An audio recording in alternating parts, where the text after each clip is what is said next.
Bienvenidos y bienvenidas, un abrazo a la distancia, esperando que se encuentren muy bien. En esta ocasión vamos a hablar acerca de los semiconductores, qué son y cómo se fabrican. Para comenzar, vamos a iniciar con un análisis y un recordatorio de qué eran conductores y aislantes. Recordemos que un conductor es todo aquel dispositivo que nos va a facilitar el paso de electrones a través de él. Mientras que un aislante es todo lo contrario, va a ser todo aquel dispositivo que ofrece una enorme oposición al paso de los electrones a través de él. Ahora en medio vamos a tener unos nuevos materiales. Estos materiales se llaman semiconductores. Una de las características de los semiconductores va a ser que, si bien no ofrecen la misma facilidad de conducción que los conductores, tampoco presentan una resistencia tan alta como los aislantes. Esto lo podemos ver también de la misma forma con el análisis de las bandas de conducción.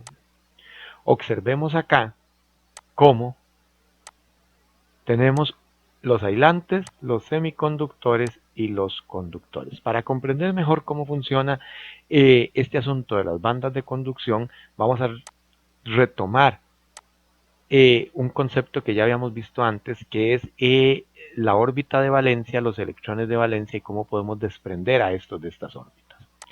Recordemos que tenemos el núcleo de un átomo y alrededor de ese núcleo se van a estar moviendo los electrones.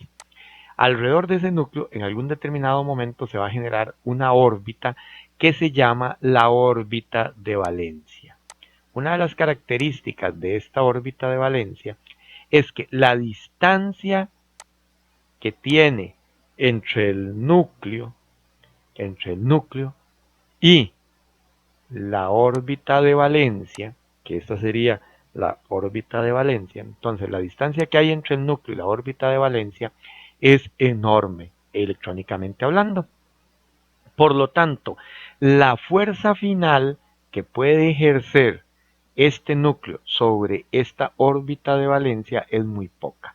Entonces aquí, en esta órbita de valencia, nosotros teníamos electroncitos. En el caso de los conductores, normalmente es 1. Ahora, este electrón, como se encuentra tan lejos del núcleo, vamos a encontrar que con una poca cantidad de energía que nosotros seamos capaces de aplicarle, entonces lo vamos a convertir en un electrón libre. O sea, en pocas palabras, vamos a sacar ese electrón de esta órbita de valencia y vamos a declararlo como un electrón libre.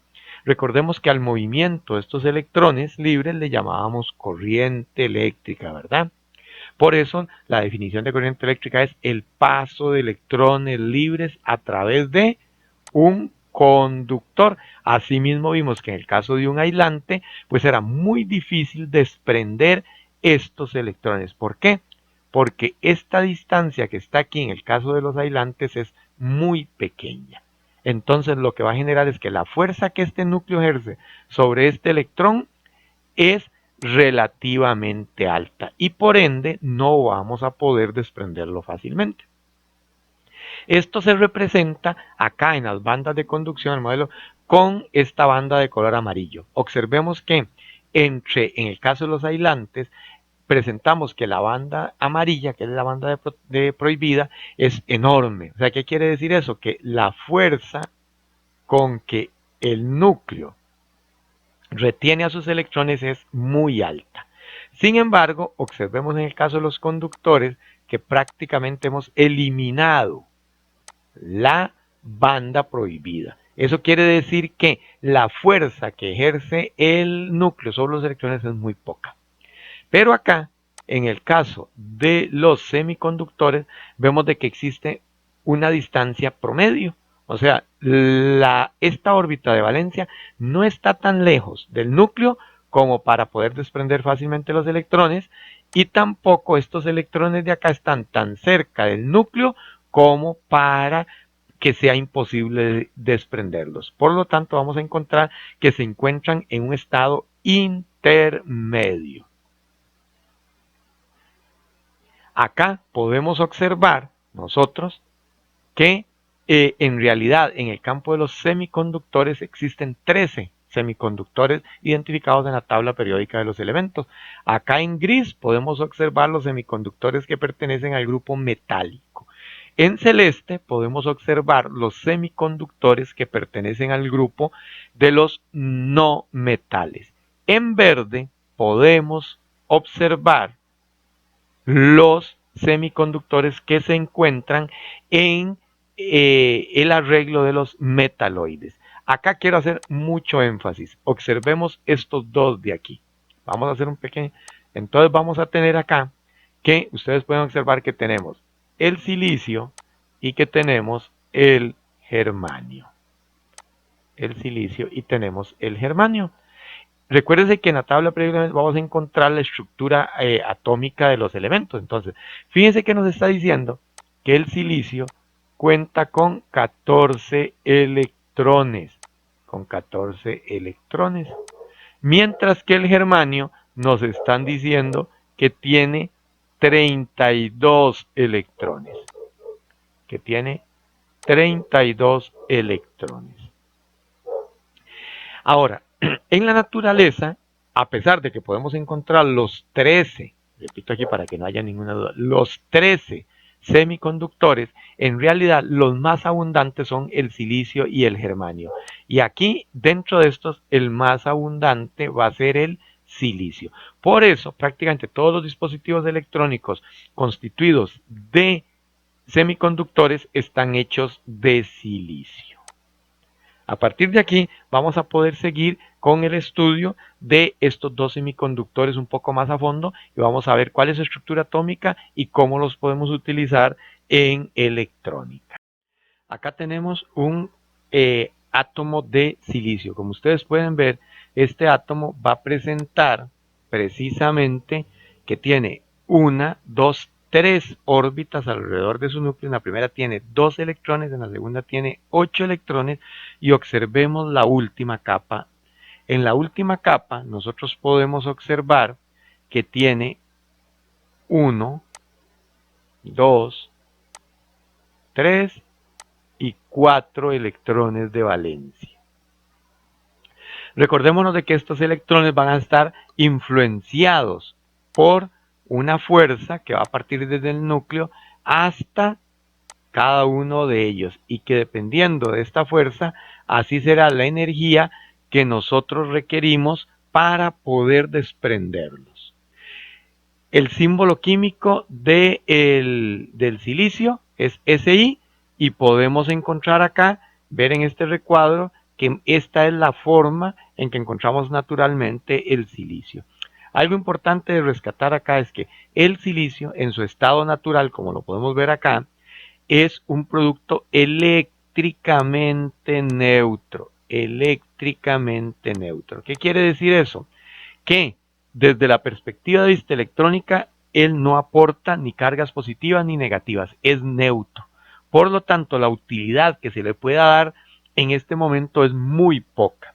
Para ello, nosotros debemos trabajar el silicio y de esta forma cambiar esta estructura electrónica y conferirle propiedades electrónicas, valga la redundancia, y que ya no sea eléctricamente neutro. Pero para eso, primero también tendremos que ver el átomo de germanio. Recuérdense que mencionamos que teníamos el silicio como semiconductor, pero también tenemos el germanio. Ahora observemos algo importante. El germanio tiene 32 electrones, distribuidos en 1, 2, 3, 4 capas. O sea, tiene una capa electrónica más que el silicio. Sin embargo, si ustedes ven, tenemos 1, 2, 3, 4 electrones de valencia. ¿Y cuántos tenía el silicio? 1, 2, 3 y 4 electrones de valencia. Entonces, esa es una particularidad entre el silicio y el germanio. Ambos tienen 4 electrones de valencia. E igualmente, dentro de su estado natural, o sea, en su estado natural, tanto el silicio como el germanio son eléctricamente neutros. Y en el caso de querer utilizar a cualquiera de los dos como semiconductor y darle propiedades eléctricas, vamos a tener que trabajar al silicio y al germanio para poder cambiar esas propiedades. Cuando nosotros tenemos el germanio y el silicio en estados puros, o sea, solo hay germanio y silicio, a eso le llamamos un semiconductor intrínseco. ¿Qué es un semiconductor intrínseco? Es cuando nosotros tenemos en un material solo o en un bloque solo silicio o solo germanio, son puros. Entonces, las dos características de un semiconductor intrínseco es que es eléctricamente neutro y además es que ese semiconductor es puro.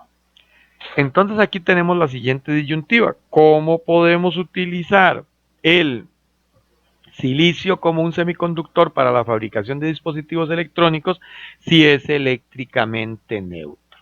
Por eso, tenemos primero que conocer a otro par de sustancias las cuales nos van a ayudar para poder cambiar las configuraciones eléctricas y electrónicas del silicio y del germanio. El primero es el boro. El boro, que su símbolo químico es B, esta es su apariencia física. Además, observemos algo. El boro presenta dos órbitas electrónicas donde tiene en la primera, en la más cercana al núcleo, 2 electrones. Y en la segunda, observemos que tiene 1, 2, 3 electrones de valencia. O sea, tiene 3 electroncitos de valencia. 3 electrones de valencia. Repito, 3 electrones de valencia. Luego al boro, de nuevo su símbolo es B, al boro le vamos a llamar precisamente un material aceptor. ¿Por qué aceptor? Porque cuando lo utilicemos para cambiarle las características eléctricas al silicio, vamos a ver que él lo que hace es aceptar un electrón del silicio. El segundo elemento que necesitamos observar o analizar es el antimonio. El antimonio, cuyo símbolo electrónico es Sb, o símbolo químico, perdón, es Sb, vamos a encontrar que tiene 51 electrones. Pero si ustedes observan, estos 51 electrones, entonces van a estar distribuidos en 1, 2, 3, 4, 5 capas electrónicas. Sin embargo, observen ustedes que en la capa de valencia va a tener 1, 2, 3, 4, 5 electrones de valencia. ¿Y cuántos tenía el boro? 1, 2, 3 electrones de valencia. Entonces tenemos al boro con 3 electrones de valencia. Y por otro lado tenemos el antimonio con 5 electrones de valencia. Recuérdese que el silicio, ¿cuántos electrones de valencia tenía? Ah, sí, ¿verdad? Claro, tenía 4 electrones de valencia. Entonces, si ustedes comparan el silicio con el boro, nos vamos a dar cuenta que el silicio tiene un electrón más que el boro. Mientras que si comparamos el silicio con el antimonio, el silicio va a tener un electrón menos que el antimonio en su capa de valencia. Por eso, al boro le llamamos una sustancia aceptora de electrones, porque para completar su capa electrónica va a absorber un electrón del silicio, mientras que al antimonio le llamamos un material donador, porque para completar su estructura dona un electrón al silicio.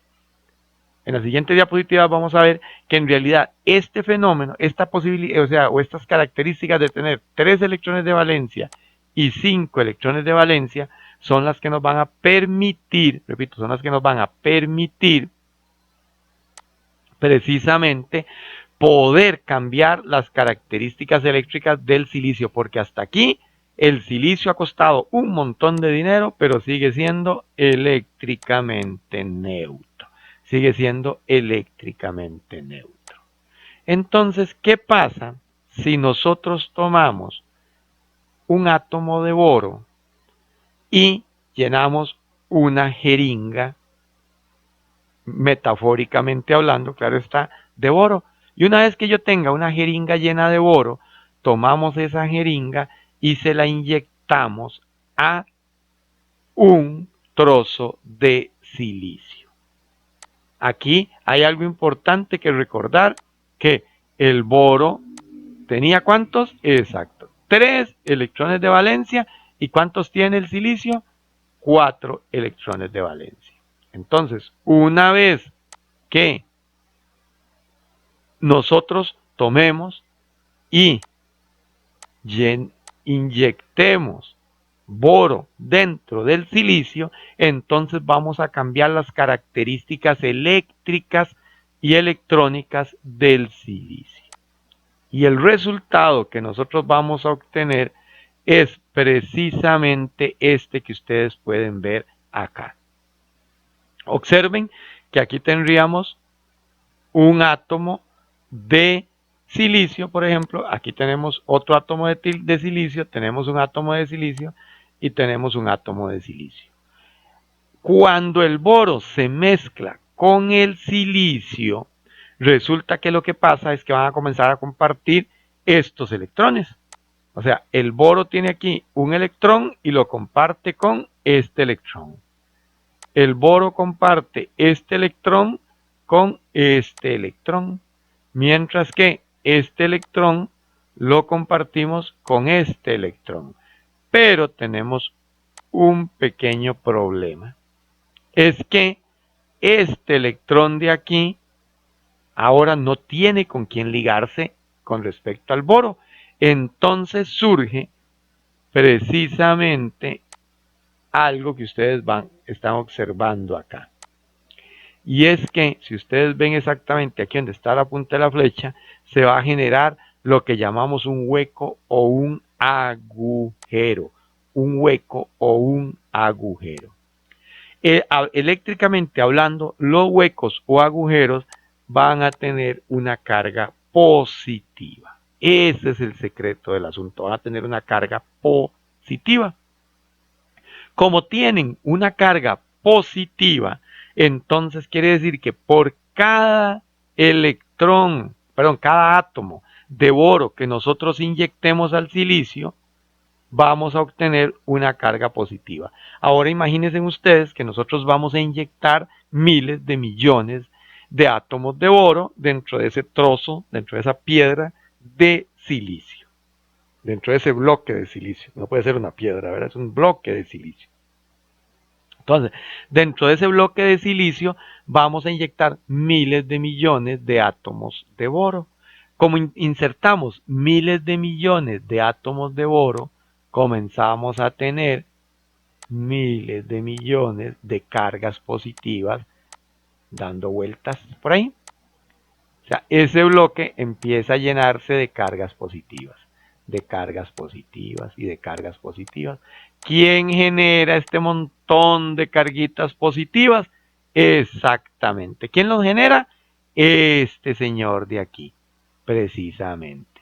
El hueco que se genera cada vez que un átomo de boro se junta con 4 átomos de silicio.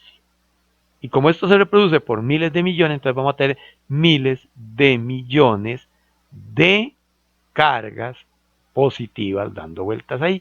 Entonces, automáticamente, este bloque lleno de boro va a tener una carga total neta positiva. Va a presentar una carga neta positiva. O sea, las cargas predominantes en este bloque van a ser positivas. Ahora, a este proceso de inyectar boro al silicio, ojo, no solo está el boro, existen otros elementos, pero el más común es el boro. Entonces, al inyectar boro al silicio, alteramos eléctricamente las propiedades del silicio y entonces el resultado va a ser una carga predominante, una carga neta positiva. Y a este proceso se le llama dopado.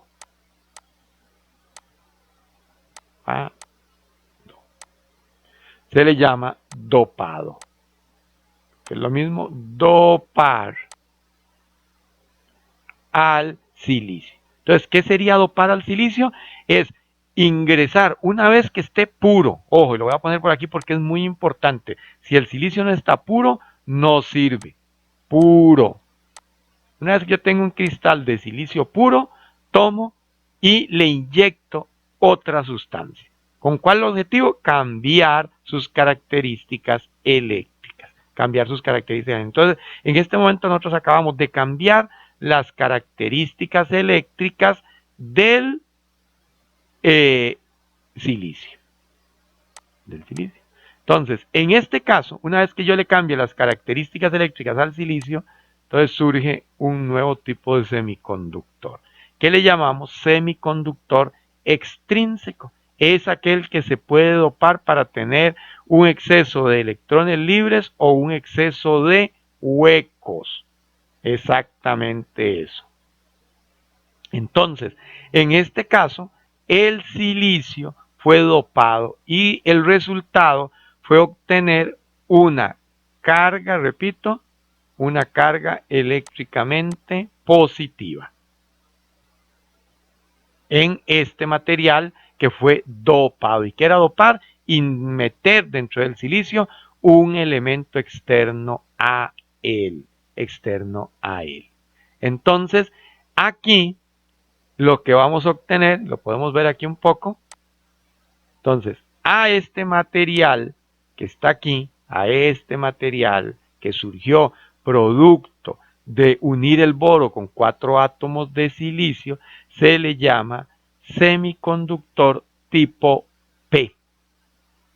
Tipo P. Entonces, de ahora en adelante, cuando nosotros tengamos un semiconductor que está dopado con boro, entonces vamos a decir que yo lo que tengo es un semiconductor tipo P.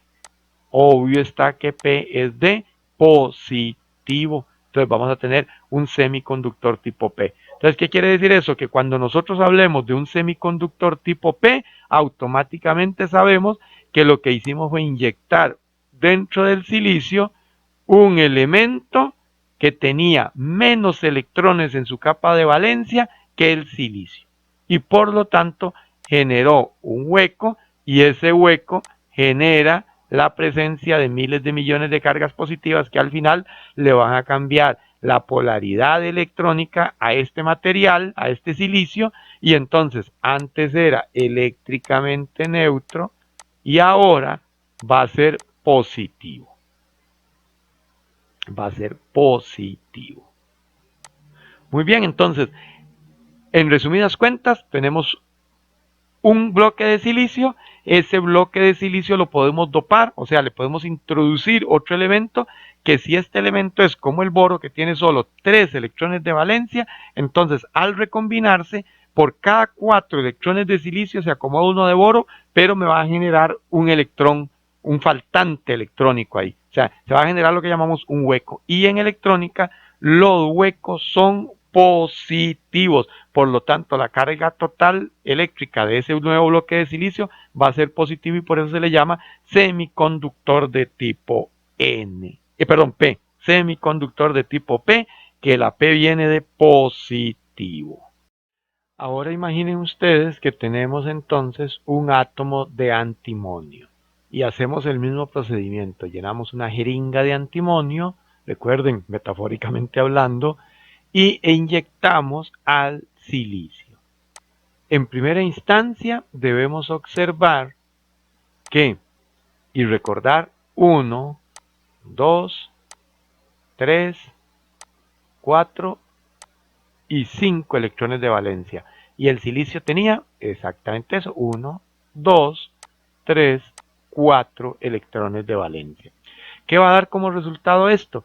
Que aquí nos va a sobrar en la recombinación un electrón.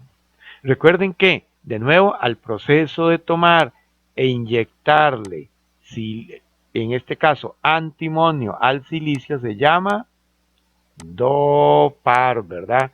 Se llama dopar el silicio. O sea, tenemos un cristal de silicio puro y le introducimos otra sustancia que en este caso es antimonio y que es un donador. ¿Por qué? Por este electroncito que va a sobrar acá. Entonces, el resultado es exactamente lo mismo que en el caso anterior, pero esta vez observemos algo importante. Tenemos 1, 2, 3, 4 átomos de silicio contra un átomo de antimonio. La combinación ocurre igual que en el boro, pero ¿qué sucede aquí? Lo que sucede es que el antimonio va a tener 5 electrones. Entonces, ¿qué sucede? Que este electrón de aquí se combina con uno de aquí.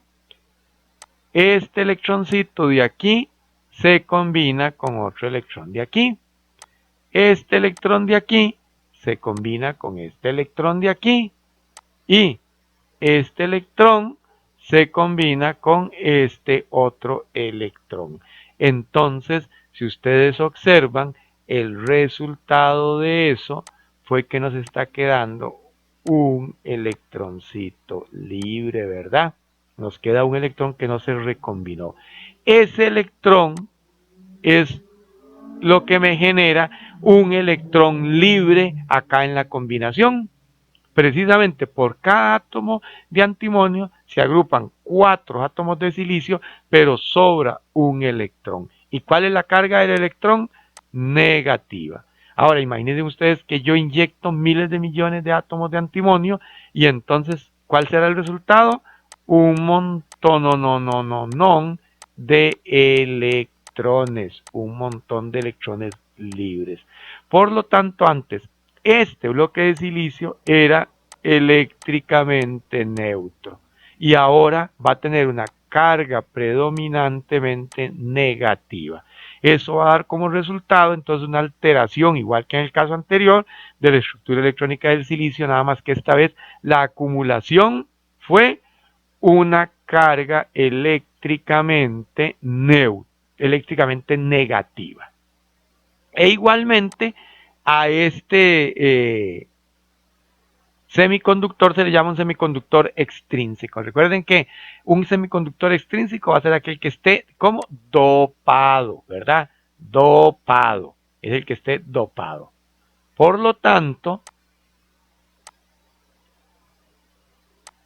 sea con elementos trivalentes o pentavalentes, recuerden que pentavalentes viene de 5 y tri de 3, entonces el boro es trivalente. ¿Por qué es trivalente? Porque tiene 3 electrones de valencia.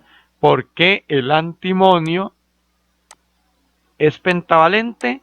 Porque tiene 5 electrones de valencia. 5 electroncitos de valencia. O lo mismo que sería decir que el boro es aceptor y el antimonio es donador de electrones. Entonces, si yo combino el silicio con boro, lo voy a convertir en una carga neta predominante positiva. Y si combino el silicio con antimonio, lo voy a convertir en una carga predominante negativa. Entonces, de esa forma, alteré las características eléctricas. Y a este se le llama precisamente, le llamamos un material semiconductor tipo N. Antes era tipo P por positivo, ahora es tipo N por negativo. Entonces, la conclusión de esto sería que si nosotros tomamos un átomo de antimonio, lo mezclamos con silicio, lo que va a ocurrir es que alrededor de ese átomo de antimonio se van a agrupar 4 electrones de silicio. Y el resultado va a ser que exactamente un electrón libre. Pero si eso lo multiplicamos por miles de millones, lo que va a tener son miles de millones de electrones libres, dándome un cambio de polaridad al silicio, de eléctricamente neutro a negativo. Eso lo podemos ver como resumen en esta diapositiva, donde vemos que un material tipo P es aquel donde se inyecta en la red cristalina de átomos, o sea, dentro del silicio, aceptores. Veámoslo acá. Entonces vamos a tener que exactamente, vamos a meter entonces aceptores de electrones. ¿Quién era un aceptor de electrón? El boro. Y por otro lado, en el tipo N de negativo, ¿qué vamos a hacer? Entonces ceden electrones, impurezas que ceden electrones. ¿Quién cede electrón? El antimonio. ¿Por qué el boro me acepta electrones? Porque tiene 3 electrones de valencia. ¿Por qué el boro me dona electrones? El antimonio me dona electrones porque tiene 5 electrones de valencia. Y recordémonos entonces que el silicio, estas estructuras representarían el cristal de silicio, el silicio tiene 4 electrones de valencia, tiene 4 electrones de valencia. Al ser mezclado con un componente que tiene 3 o al ser mezclado con un componente que tiene 5, entonces aquí nos haría falta un electrón y entonces ese menos un electrón va a generar una carga total positiva en este cristal, en este bloque de silicio. Aquí tendríamos más un electrón, más un electrón. Entonces, este más un electrón, el resultado final va a ser una carga negativa en este bloque de silicio.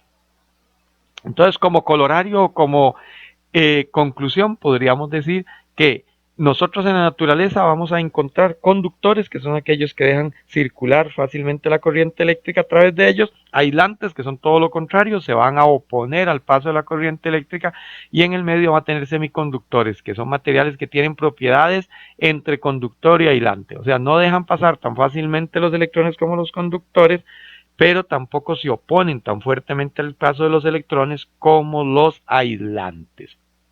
En la naturaleza encontramos 13 tipos de semiconductores, pero los más comunes son el silicio y el germanio. Y de ellos dos, el más común de todos es el silicio. Lo encontramos en abundancia en la naturaleza.